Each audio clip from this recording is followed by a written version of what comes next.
महेश चंद्र गुप्ता जी, हमारे 2 वरिष्ठ सदस्य महानगर के। देखिए हमारे मनमोहन दादा एक्टिव हो गए कि कोई अंदर छूटे ना। दिनेश जी हमारे बीच महेश चंद्र गुप्ता जी आ चुके हैं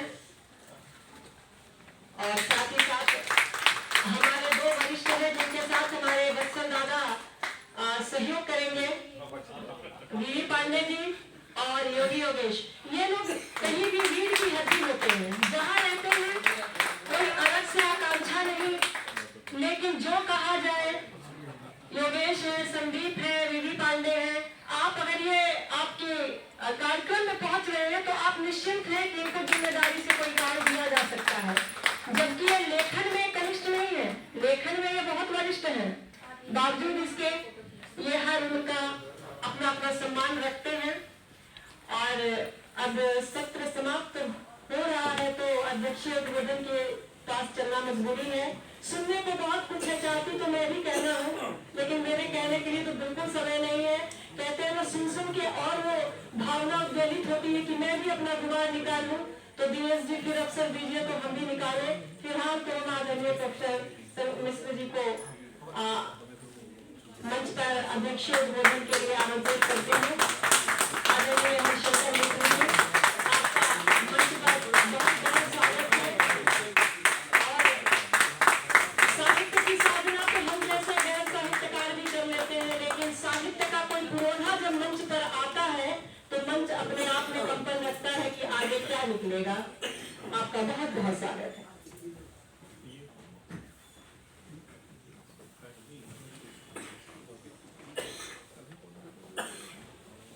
धन्यवाद बहन पंकज जी।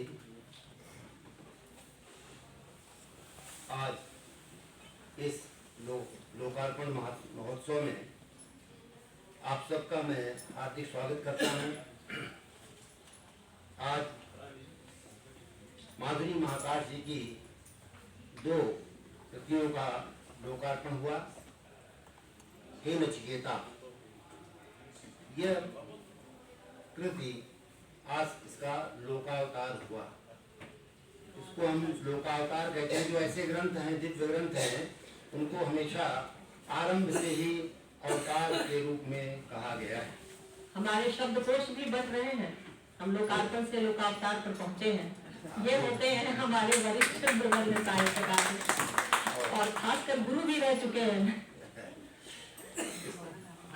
मंच पर विराजमान आचार्य ओम नीरव जी जो मुख्य अतिथि हैं।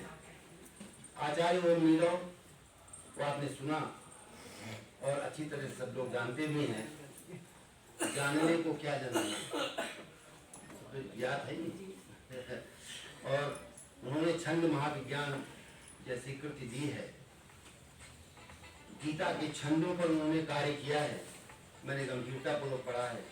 तुलसी के छंद उन्होंने लिखे हैं, एक एक छंद पर उन्होंने दृष्टि डाली है और उसका बड़ा वैज्ञानिक विवेचन और विश्लेषण भी किया है।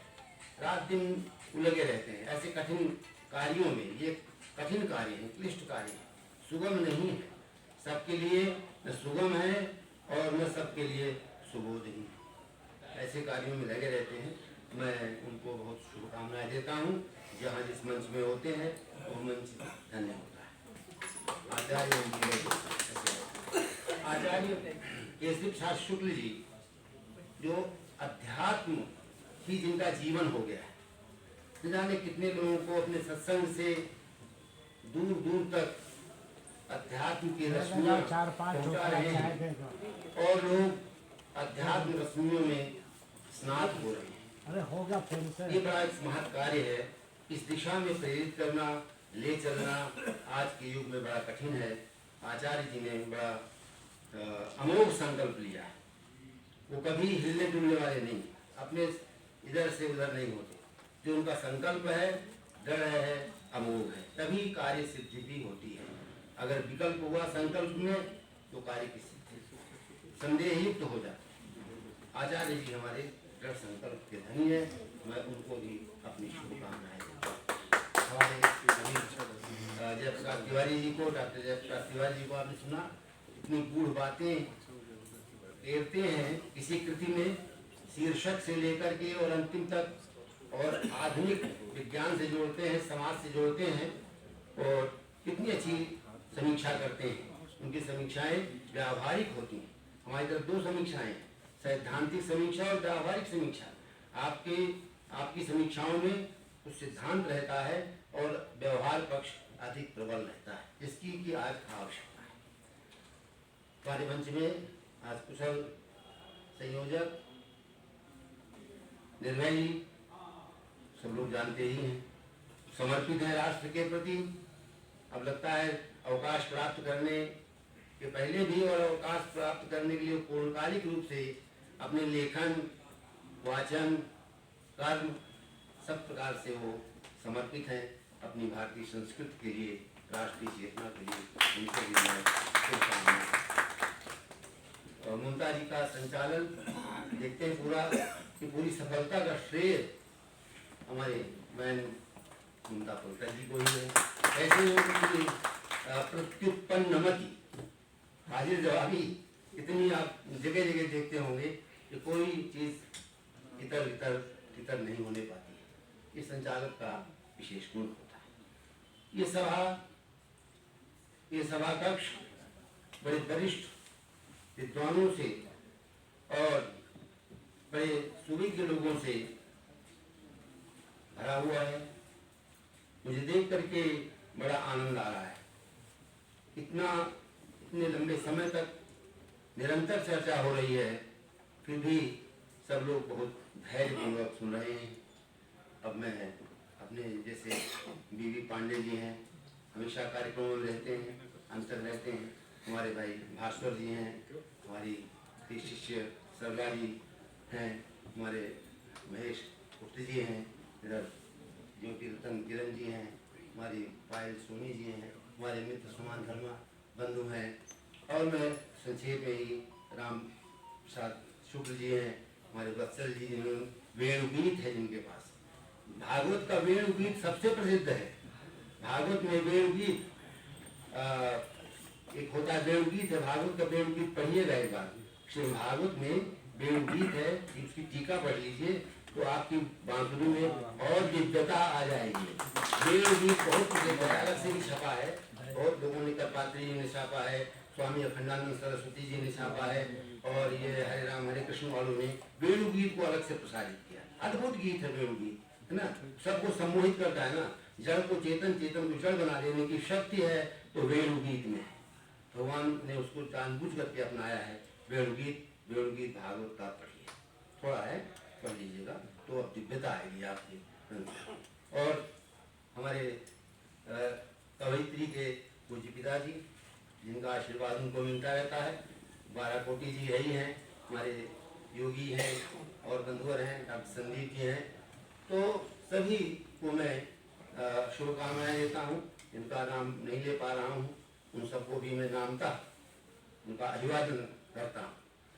अभी आपने बहुत विस्तृत रूप से सुना, थोड़ी सी बातें मैं इसमें कहूँगा, अधिक कुछ नहीं, जो कि पर्याप्त विश्लेषण हो चुका है। वैसे ये विषय इतना व्यर्थ है कि ये अनंत है, इसका अंत नहीं पाया जा सकता है, क्योंकि ये जो चीज आत्मा से जुड़ जाती है, आत्मा का एक विशेषण ही है अनंत। आत्मा और परमात्मा दोनों अनंत होते हैं, तभी वो आत्मा है। सारी चीजें अंतयुक्त हैं, लेकिन आत्मा और परमात्मा अंतहीन है, अनंत है। उसकी चर्चा भी अनंत है। इस कितने रूपों में आप चर्चा कीजिए, इस दृष्टिकोण से कीजिए, हर दृष्टिकोण से उसकी चर्चा हो जाती है। तो ये नचिकेता का प्रणयन किया माधुरी महाकाश जी ने, निश्चित रूप से उन्हें कोई दिव्य प्रेरणा हुई होगी। ऐसे ग्रंथ का प्रणयन करना सामान्य भाव से संभव नहीं होता। ये तभी संभव होते हैं जब कोई पूर्व प्रेरक रघुवंश विभूषण या तस कहियो ही हरि के प्रेरे जस कुछ बल विवेक बुद्धि मेरे, तस कहीं हो ये हरि के प्रेरे। मतलब ये हरि के प्रेरणा से ही ये बातें होती हैं। तो आज का जो भौतिक युग है, चाकचिक्य है, उसमें इस इधर दृष्टि जाना ही बहुत कठिन है। और अभी मैंने अपनी बहनों का नाम ले लिया शशि जी, डॉक्टर शशि जी हैं, और उसमें सब राधा विष्ट जी हैं, अर्चना जी हैं, और उधर पायल सोनी जी का, सबको मैं प्रणाम करता हूँ। शक्तियाँ हैं भाई, हाँ। और शशि मिश्र जी तो हमारा बहुत पुराना तो मैं बीच में फिर मैं ये कह रहा हूँ कि अभी नचिकेता की बात चली, आचार्य जी ने बात भाई महाकाव्य की। ये महाकाव्य है, वास्तव में महाकाव्य है। महाकाव्य में जैसे उन्होंने कहा कि जो उसकी एक उस तरह की भौतिक सीमा बनाई गई, कितने सर्ग हो, कैसा नायक हो, आर्य। लेकिन सबसे बड़ी बात जो है इसमें, जहाँ तक मैं कहता हूँ कि वो अगर वस्तु, उसकी वस्तु महनीय है तो महाकाव्य हो जाता है। हमारे यहाँ वस्तु की महत्ता है। गोस्वामी जी ने बहुत स्पष्ट लिखा है, भनी की भदेश वस्तु भली करनी। वस्तु वस्तु भली होनी चाहिए। जो कथा वस्तु है वो श्रेष्ठ होनी चाहिए। उसके बाद शैली कोई हो, भाषा कुछ भी हो, सर्ग कितने आप बनाएं, उसका उतना महत्व नहीं है। तो ये इस अपनी वस्तु की मूल्यवत्ता के कारण और दिव्यता के कारण और अनंतता के कारण ये महाकाव्य है। इसकी महाकाव्यत्व में किसी भी प्रकार का संदेह नहीं होना चाहिए। हाँ, ये मैं इसको अच्छी तरह जानता हूँ, पढ़ा भी हूँ, देखा भी, सब पूरे खाने भी है। और जो इसकी वस्तु है, केवल वस्तु के आधार पर निर्णय लेकर के, अन्यथा रामचरितमानस में 8 कांड नहीं है तो बहुत लोग उसको रिजेक्ट करते, और कई लोगों ने उसको करने के लिए लौकुश कांड जोड़ा कि उसका ये एक जो कमी है दूर हो जाए, लौकुश कांड उसमें जोड़ दिया। ये लौकुश कांड ग्राह्य नहीं हुआ। उसके 7 कांड यही मारुचि सप्त सोपाना, जब कभी स्वयं कह रहा है कि इसमें 7 सोपान हैं तो 8वां क्यों जोड़ा जाएगा? वो जोड़ना तो अलग हो गया। तो इस तरह से ये कवि जो है वो स्वयं अगर वस्तु की दिव्यता को लेकर चलता है तो महाकाव्य अपने आप में ही हो जाता है। अपने पौराणिक ये वैदिक साहित्य में, विशेषता औपनिषदिक साहित्य में, वांग्मय में नचिकेता सबसे महनीय चरित्र है। जितने महाकाव्य, खंड काव्य, अन्य प्रकार की रचनाएं नचिकेता को लेकर लिखी गई हैं औपनिषदिक साहित्य में, उतनी अन्य किसी पात्र पर नहीं लिखी गई। नचिकेता एक दिव्य पात्र है जो स्वर्ग से और पृथ्वी लोक को पूरे को जोड़ता है। वो पूरा जोड़ता है हमारे अध्यात्म से आदिदेव को। जैसे आचार्य ने बताया अभी के शिक्षा जी ने, इसमें तीनों चीजें हैं, अधिभूत, अधिदैव और अधिरात्म, तीनों को जोड़ देता है वो। इसलिए उसका ये वैशिष्ट है। अब उसमें भी एक प्रश्न उठाया था अभी हमारे डॉक्टर जेपी तिवारी ने, इसमें बाल नचिकेता या क्यों नहीं कहा, वो बालक है। तो यहाँ हमारे यहाँ ज्ञान इनाम बया न समीक्षित, जो ज्ञानी होते हैं उनकी हमारे यहाँ ये आयु नहीं गिनी जाती, वो प्रणम में माना जाता है। हमारे लिए ध्रुव, प्रहलाद सब बार बार प्रणम में है। छोटी अवस्था में इन्होंने साक्षात्कार कर लिया था, इसलिए प्रणम में है। तो सुखदेव जी ने इतनी भागवत लिखी, सुखदेव मुनि जैसा कोई ज्ञानी नहीं माना जाता। वो केवल 16 वर्ष के थे जब उन्होंने महाराज परीक्षित को भागवत सुनाई और उन्हें मृत्यु से मुक्ति दिलाई, तब उनकी अवस्था 12 वर्षम भागवत में आया है कि 2 और 8, 2 गुणे 8 माने 16 वर्ष की अवस्था थी।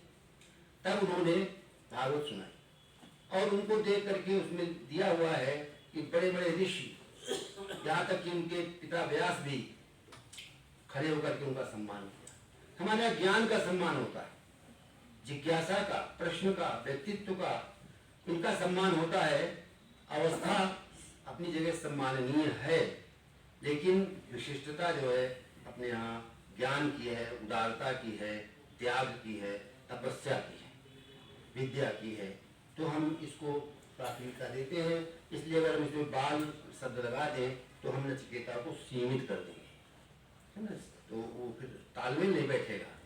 क्योंकि अभी एक बात यहाँ आई, मैं जानता हूँ कि विद्या, तपस्या, दो बातें जहां से व्यक्ति समाप्त करता है जीवन लीला, अगले जन्म में वो वहीं से शुरू हो जाती है। हाँ, उसी तरह शुरू हो जाती है। पूर्व जन्म का जो हमारा प्रमाण सबसे अच्छा ये है कि एक ही माँ से ट्विंस होते हैं, एक ही तरह पलते हैं, उनका पालन पोषण भी एक ही तरह किया जाता है, अगर दोनों जोड़े पुत्र हैं जो भी हो। लेकिन बाद में जैसे वो संज्ञान होते हैं, आप उनके व्यवहार में, आचरण में अंतर पाते हैं। कोई बहुत तीव्र बुद्धि वाला होता है, कोई मंद बुद्धि हो जाता है, कोई क्रूर होता है, कोई उदार होता है। वो कहाँ से हो गया? वो उनके जो पूर्व जन्म के जहाँ से उन्होंने जीवन समाप्त किया था, वहीं से उनके कर्म प्रारब्ध लेकर के आए और उसी प्रारब्ध से शुरू कर देते हैं। इसलिए हमारे यहाँ ये कहा गया बार बार कि हम अपने जीवन में सत्कर्म करें, हमारा जीवन सत्कर्म ही हो। हमारा प्रारब्ध जिन कर्मों को हम भोग नहीं पाते, वो प्रारब्ध बन करके हमें अगले जन्म में मिलते हैं। उन प्रारब्ध कर्मों को हम सही रखें। अब वो प्रारब्ध कर्म क्या होंगे, नचिकेता को मिले, क्या होंगे? जो हम ये आजकल जो कुछ भी हम कर रहे हैं, क्रियमाण है, करते हुए कर्म है, कुछ के फल, इन कर्मों के हम फल पा जाते हैं, अपनी आंखों के सामने देख लेते हैं, भोग लेते हैं, और कुछ कर्मों के फल नहीं पाते। जो नहीं फल पाते वो संचित हो जाते हैं, वो कहीं जाते नहीं है। अच्छे हो चाहे बुरे के, कोई चोरी करके या कोई किसी का वध हत्या करके कहा कि मैं तो बच गया, बचा नहीं। भले लोक में प्रस्तावित न हो, उसका कर्म संचित हो गया और इस जन्म में नहीं पाया तो प्रारब्ध में वो रहेगा, आ जाएगा। प्रारब्ध में आकर के उसको अवश्य में भोक्तव्यम कर्म कृतम कर्म शुभाशुभम, वो प्रारब्ध के रूप में भोगना ही पड़ेगा। इसलिए हमारे कर्म का बड़ा महत्व है। और जिसका नचिकेता ने इसमें जो उल्लेख किया है, माधुरी जी ने भी, कि 3 प्रकार के पुत्र और शिष्य, उत्तम पुत्र, उत्तम शिष्य, जो पिता की गुरु की भावनाओं को जान करके, समझ करके, बिना आज्ञा दिए ही उसके हित के लिए आज्ञा कार्य करने लगता है, आज्ञा पालन करने लगता है, वो समझ जाता है।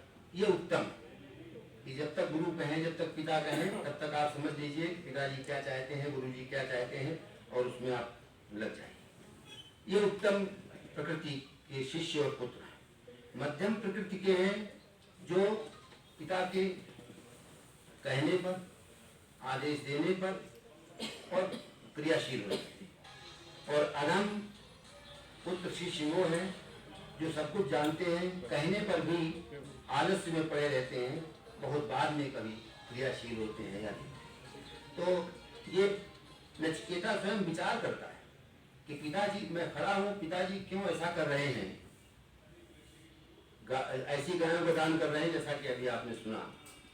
तो मैं तो उत्तम पुत्र हूँ, मुझे मृत्यु को क्यों दे रहे हैं, मुझे मृत्यु को दान या यम के लिए मुझे क्यों भेज रहे हैं? क्योंकि मैं तो ऐसी, मैंने कोई बात नहीं कि मैं उत्तम श्रेणी का पुत्र हूँ। आत्मनिरीक्षण करता है हर व्यक्ति की, मैंने कोई गलती की है क्या, कोई दोष है मेरे अंदर, या कि पुत्र का जो उत्तम लक्षण है वो मेरे अंदर नहीं है। तो कहता नहीं, मेरे अंदर पुत्र का उत्तम लक्षण है, फिर भी पिता ने मुझे मृत्यु के लिए दिया है, तो उनका आज्ञा का पालन करना है। और वो वहाँ जाता है जो आगे कथा है। इसमें मुख्य बात यह है कि नचिकेता जो अग्नि, नचिकेता अग्नि से जो प्रसिद्ध होती है, उस अग्नि को प्राप्त करता है। अग्नि का अपना बड़ा महत्व है। शायद विश्व में मैंने जो बहुत पहले से पढ़ा है, उसमें लगा कि मानवता के विकास में, मानव के विकास में 3 वस्तुओं का बड़ा योग है। पहला योग तो अग्नि का ही है, अग्नि का विकास हुआ, अग्नि का खोज हुई, अग्नि की तो विकास हुआ। दूसरी खोज पहिए की, पहिया खोज हुई तो जिंदगी चलने लगी, रखने लगी, तेज भागने लगी। और तीसरी खोज लिपि की है। जब लिपि की खोज हुई तो सब जगह आदमी छा गया। ये तीन चीजें मूल में है विकास की। तो अग्नि की खोज, हमारा ऋग्वेद का पहला मंत्र है, आचार्य जी जानते हैं, अग्निमीडे पुरोहितम। पहला शब्द ये अग्नि, अग्निमीडे पुरोहितम। मैं अग्नि की प्रार्थना करता हूँ और इसको सबसे आगे रखता हूँ, पुरोहितम रखता हूँ। अग्नि, हमारे अग्नि ही सब कुछ है, सारी साक्षी अग्नि की है। राम सुग्रीव की मैत्री होती है, पावक साखी देख जोरी की चढ़ाई, जाना है पावक जोरी की चढ़ाई। संबंध होता है हमारे यहाँ वैवाहिक संबंध में, फेरी आदि में अग्नि की वो दी जाती है, साक्षी दी जाती है। अग्नि को जला करके उसके फेरे लिए जाते हैं, अग्नि ही साक्षी रहता है। तो अग्नि का बड़ा महत्व है, इसलिए अग्नि का उसमें लिया कितना। लेकिन जो तीसरा है वो बहुत महत्वपूर्ण है कि मृत्यु के बाद ये प्रश्न पूरे विश्व में गूंजा था। लेकिन क्योंकि और दर्शन भौतिकवादी दर्शन है या अनात्मवादी दर्शन, जैसा आपने बताया, तो अनात्मवादी दर्शनों को तो कोई चिंता हुई नहीं, क्योंकि उन्होंने यहीं तक, उनका चिंतन नहीं बढ़ा आगे, उस वहीं तक सीमित रह गए। इतने भी दर्शन हैं, अभारतीय दर्शन या अवैदिक दर्शन, ये जैन है, बौद्ध है, सब उन्होंने क्या मान लिया कि ये हमारा जीवन जो यही जो हम देख रहे हैं इतना ही जीवन है, और इसके बाद उन्होंने आत्मा को माना ही नहीं। जिनमें अनात्मवादी दर्शन है तो उनको शरीर ही केवल है, शरीर तो नष्ट हो जाता है। आत्मा, हमारा चिंतन मूलतः आत्मा में गया, अपने यहाँ का दर्शन जो वेदांत दर्शन है, वेदांत सर्वोपरि दर्शन है। और आपको बता दें, एक प्रसिद्ध है, वेदांतो नाम उपनिषद, वेदांत ही उपनिषद है। वेद का अंतिम भाग भी है, और अंत का मतलब संस्कृत में अंतिम भी होता है और उद्देश्य भी होता है। संयोग से ये अंग्रेजी के शब्द से मिलता, अंग्रेजी शब्द इससे शायद एंड जो बना है, एंड का मतलब अंतिम भी, एंड माने उद्देश्य। तो अंत का भी दोनों अर्थ है, कोश में देखेंगे मिलेगा, उद्देश्य भी मिलेगा और अंत भी मिलेगा। तो ये वेदांत वेद का अंतिम भाग भी है और वेद का उद्देश्य भी इसमें पूरा होता है आकर के। ये इससे बड़ा कोई दर्शन, उपनिषद से बढ़कर कोई दर्शन नहीं है। ये हमें उपनिषद कर देता है, हमें परमात्मा के समीप बैठा देता है। उपनिषद समीप बैठना, उपनिषद के समीप आप रहिएगा तो आप ब्रह्म के समीप ही हैं। लेकिन इसके लिए कई चीजें हैं, तो फिर भी प्रयास करते रहना चाहिए। नचिकेता का हमारी भारतीय संस्कृति के लिए बहुत बड़ा योगदान है। हम नचिकेता को किसी भी रूप में स्मरण करें, काव्य के रूप में, गद्य के रूप में या ऐसे भी, तो हम उपकृत होंगे। ये ऐसे महापुरुष हैं जिनका नाम लेने से ही हम लोगों का उद्धार हो जाता है। जो उपनिषद नहीं पढ़ सकते वो नचिकेता का नाम ही ले लें, या जो हमारे यहाँ वेदांत वेद्य हैं, क्योंकि परमात्मा को हमेशा हमारे यहाँ कहा गया है वेदांत वेद्यम विभुम, परमात्मा वेदांत से ही वेद्य है और कोई नहीं। तो ऐसे नचिकेता जी को हम लोग प्रणाम करते हैं, और नचिकेता जैसी कृति लिखने वाली कवयित्री भी हम लोगों सबसे शुभकामनाओं की अधिकारिणी हैं। उनको हम शुभाशीष देते हैं कि वो ऐसी रचनाएं और भी करती रहें और वस्तु पर अपना वस्तु चयन ऐसे ही करती रहें। जो वस्तु ये जो है कालजयी रचनाएं होती हैं, और सब रचनाएं मिल सकती हैं, लेकिन ऐसी विषय वस्तु वाली रचनाएं हमेशा सुरक्षित रहेंगी।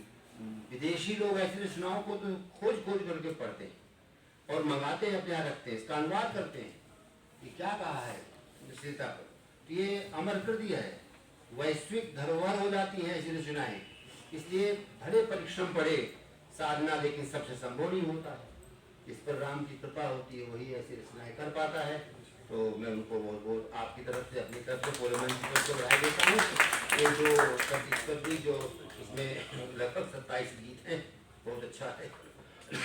एक बात में इसमें गंगा पर एक बहुत अच्छा इनका गीत है। इसमें लिखा गया है गीतापुरी, और गंगा का जो अर्थ है गाम गच्छति गंगा। गाम माने पृथ्वी, जो ऊपर से स्वर्ग से पृथ्वी में आती है। क्योंकि गंगा 3 है ना, एक स्वर्ग गंगा है, एक पाताल गंगा, एक ये गंगा त्रिपथगामिनी गई। गंगा का नाम क्या? त्रिपथगा या त्रिपथगामिनी। त्रिपथगा 3 पथों पर चलती है, गंगा एक है। ये 3 रास्ते चलती हैं तीनों के लिए, कल्याण के लिए। आकाश मार्ग पर, स्वर्ग में, पृथ्वी पर और पाताल गंगा 3 गंगाएं हैं, जो त्रिपथगा कहा जाता है, त्रिपथगामिनी कहा जाता है। तो गंगा जो है वो स्वर्ग से आती है, इसलिए गाम गच्छति, गाम माने पृथ्वी, इसलिए उसका नाम पड़ा गंगा। पहला नाम गंगा ही है, बाद में सूरसरी है और बहुत से नाम है, लेकिन वो पहली बार पृथ्वी से। गंगा का महत्व बहुत अच्छा निरूपित किया है। गंगा का महत्व चूंकि तुरंत आने वाला है अभी महाकुंभ प्रयागराज में, गंगा के विषय में 2 बातें कह करके अपनी बात समाप्त करता हूँ। ये बहुत अच्छा होगा समापन, क्योंकि गंगा का जो महत्व है, और काव्य और गंगा और काव्य दोनों को गोस्वामी तुलसीदास जी ने एक कर दिया। इसके पहले बहुत कम लोगों ने किया था, प्राय ध्यान नहीं गया था, लेकिन गोस्वामी तुलसीदास जी ने लोक में गंगा के महत्व को देखते हुए उन्होंने राम कथा को गंगा से जोड़ दिया। सुरसरी, गंगा को सुरसरी कहते, राम कथा जगमंगल, जो राम कथा गंगा है। जैसे गंगा प्रिय है लोक में, उसी तरह से राम कथा को भी उन्होंने जोड़ दिया। क्योंकि हर हिंदू चाहता है कि जीते जी उसे गंगा मिल जाए, नहाए, अगर न मिले तो अंत में उसकी अस्थियां ही चली जाएं गंगा में। अपने पुत्र पौत्र भी उनके चाहते हैं कि हम अपने पूर्वजों की अस्थियां गंगा में प्रवाहित कर दें, अर्थ कर दें। गंगा का ये महत्व हमारे जन्म से लेकर के मृत्यु तक है। क्यों? गंगा में 3 देव समाहित हैं। ब्रह्मा के कमंडल में हैं, विष्णु के नख से निकली है तो विष्णु का योग, ब्रह्मा ने उसको कमंडल में धारण किया तो ब्रह्मा का योग, शिव ने अपनी जटाओं में धारण किया तो शिव का योग। अब जिसमें त्रिदेवों का संयोग हो, जिस द्रव में, जिस अमृत में, उसकी क्या महिमा होगी? उसको तो विश्व में क्या गंगा के समान कोई है?